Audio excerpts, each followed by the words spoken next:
बैठ करके हमारी एमपी साहिबा का धन्यवाद देना चाहूंगा, विश्वराज सिंह जी का धन्यवाद देना चाहूंगा, जिन्होंने दोनों ने इस घड़ी में हमारी मदद करी। और राजनीति में जिस दिन ये शुचिता खत्म हो जाएगी, ये ईमानदारी खत्म हो जाएगी कि हमारा बीजेपी से एमएलए है, क्योंकि वो नाथद्वारा इसलिए कि वो बीजेपी से सांसद है, कोई अगर उन्होंने अच्छा काम किया है तो मैं धन्यवाद देता हूं उनको, हमारी सारी तमाम पार्टी की तरफ से, कि हमारे लीडर को, हमारे पार्टी की विचारधारा वाले एक सरपंच को बहाल कराने में सच्चाई का साथ दिया उन्होंने, कोई गलत काम नहीं किया था, उसके लिए साथ दिया, उनका धन्यवाद देता हूं।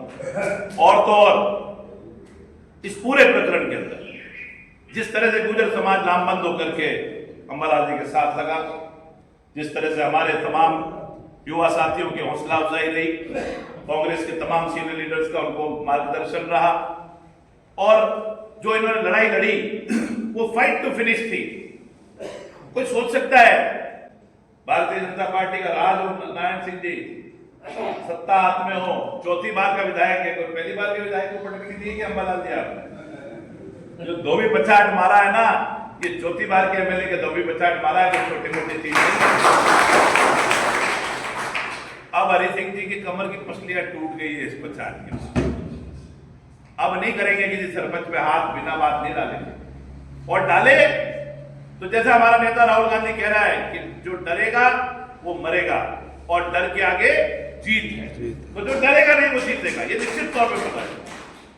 और आप ने जो लड़ाई लड़ने में जो मेहनत करी, ताकत लगाई, 15 बार 10 बार जहां जाना था वहां गए, और राजनीति में कहा जाता है साम दाम दंड भेद, किसी भी तरीके से सफलता हासिल किए जाए और किसी गलत चीज को नहीं करे बगैर अपनी बात को सही तरह से रखा कि भाई एमपी का फंड था, एमपी के फंड पे एमपी का नाम लिखा जाता है।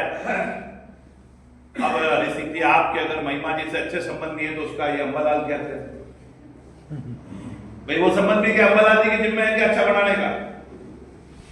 तो इसीलिए मौजूदा विधायक महोदय को सोचना चाहिए कि एक सरपंच, उसके लिए आप लिख रहे हो, इससे मुझे तकलीफ हो रही है, चिट्ठी में लिख के दे रहे हो, वो चिट्ठी सार्वजनिक हो जाए तो मुझे जरूर देना कि अगर एक विधायक को जो चौथी बार विधायक बन गया, उसको एक मात्र सरपंच से अगर तकलीफ हो रही है, तो उसकी ताकत का आप अंदाजा लगा सकते हो कि अगर भीम देवगढ़ में सबसे कमजोर कोई आदमी है वो हरि सिंह। आज पिछला कांग्रेस राज की बात होती है, पूरा राज चला, हम लोगों ने किसी सरपंच के साथ अन्याय नहीं किया। हमने कहा कि हो सकता है सरपंच भाजपा मानसिकता का हो सकता है, होते भी है, और हमारे यहां ज्यादातर भाजपा मानसिकता के थे। एक और बात मैं बताना चाहता हूं, तो इस पूरे इलाके में किसी एक सरपंच के खिलाफ, आंसू भाई गवाह है, किसी एक सरपंच के खिलाफ इस कारण से नहीं किया कि मेरा कोई शिलालेख पे नाम नहीं लिख रहा या क्या नहीं कर रहा, और मेरे पे मातेश्वरी कृपा है और आप लोगों का मार्गदर्शन रहा, लक्ष्मण सिंह जी ने, और आप लोगों ने हमको राजनीति सिखाई। कोई ऐसा मौका ही नहीं आया कि किसी सरपंच ने मुझे कहा हो कि साहब आपका नाम नहीं लिखेंगे। वो तो आगे होके कहते थे साहब भले हमारे कुछ भी हो, नाम तो आपका ही रहेगा ना शिलालेख के ऊपर। यह हालात रही थी पूरे 5 साल, हमको कहीं संघर्ष नहीं करना पड़ा।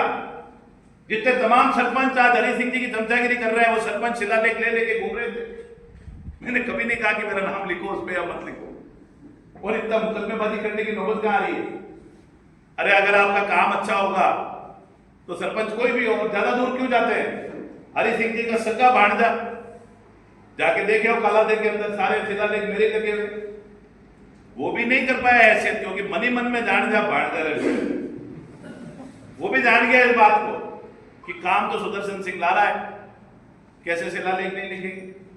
सारी दुनिया भर के काम लाओ तो कोई सरपंच मना नहीं करता हरि सिंह जी, पर आप 2-2 साल तक गायब रहो इलाके से, फोन नहीं उठाओ सरपंच के, फोन नहीं उठाओ किसी के, तो निश्चित तौर पे कौन लिखने वाला है शिलालेख पे? आप नगर पालिका चेयरमैन के तौर पे थे, या शोभालाल जी खुद भी नगर पालिका चेयरमैन के तौर पे रहे, कभी ऐसे अपने को नाम लिखाने का संघर्ष करना पड़ा क्या? या हंसराज जी गवाह है, नाम लिखाने का कोई संघर्ष नहीं था। हमने हमारे तरीके से उदयलाल जी के राज में जो भी हमने शिलान्यास कराया, आप लोग सब गवाह थे।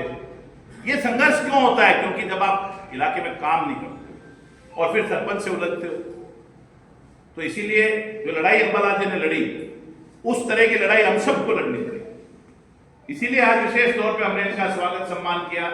इत्तेफाक की बात है कि कल इन्होंने पदभार भी वापस ग्रहण कर लिया, पूरे लोगों के साथ पदभार ग्रहण किया। मैंने जो वीडियोस देखे हैं सोशल मीडिया पे कि भारतीय जनता पार्टी के कार्यकर्ता नेता तक शर्मिंदा हो रहे हैं अपने विधायक के ऊपर कि हमारे विधायक ने ऐसी बेवकूफी क्यों की। और मैं उन लोगों का धन्यवाद दूंगा कि उन्होंने कम से कम 2 साल बाद ही पर उनको समझ में तो आया कि ये चक्कर क्या चल रहा है। इसीलिए कांग्रेस के कार्यकर्ताओं को और इस हॉल में बैठे हुए तमाम लोगों की जिम्मेदारी बनती है कि हम लोग अपने अपने इलाके में भी जाएं। जैसे अभी मैं कह रहा था कि हमारे 25 वार्ड है नगर पालिका, अब 25 वार्डों में नारायण सिंह और प्रकाश जी अकेले घूमे तो 25 वार्डों की जीत हासिल हो जाएगी क्या? नहीं, सबको घूमना पड़ेगा। आपको 25 वार्डों में कम से कम 75 प्रभारी लगाने पड़ेंगे, कम से कम। जो वहां का महत्वपूर्ण आदमी है, चुनाव कोई भी लड़ ले प्रकाश जी, 25 वार्डों में 75, 80, 100 प्रभारी लगाए जाए, एक एक वार्ड में 4-4, 5-5 जनों का इंचार्ज बना के और अभी से भेजा जाए। और जितने भी मुकेश जी के अनुभव हैं, इस शोभा लाल जी के लिए तो पैम्पलेट लाना पड़ेगा A4 साइज का पैम्पलेट, छोटे पैम्पलेट से काम नहीं चलेगा। A4 साइज का पैम्पलेट है भ्रष्टाचार के लिए, और वो पैम्पलेट छपाओ और अपने 5 जनों की कमेटी को बोलो घर घर जाए, घर घर जाके इसकी जागृति करके आए। निश्चित तौर पे आपकी नगर पालिका जीती हुई है, कोई आए नहीं आए, आपकी नगर पालिका निश्चित तौर पे आप जीते। तो चुनाव रणनीति से लड़ना, चुनाव एक अकेला आदमी ना तो सुदर्शन सिंह लड़ सकता है, ना नारायण सिंह जी लड़ सकते हैं, ना प्रकाश जी। यही सेम का सेम रणनीति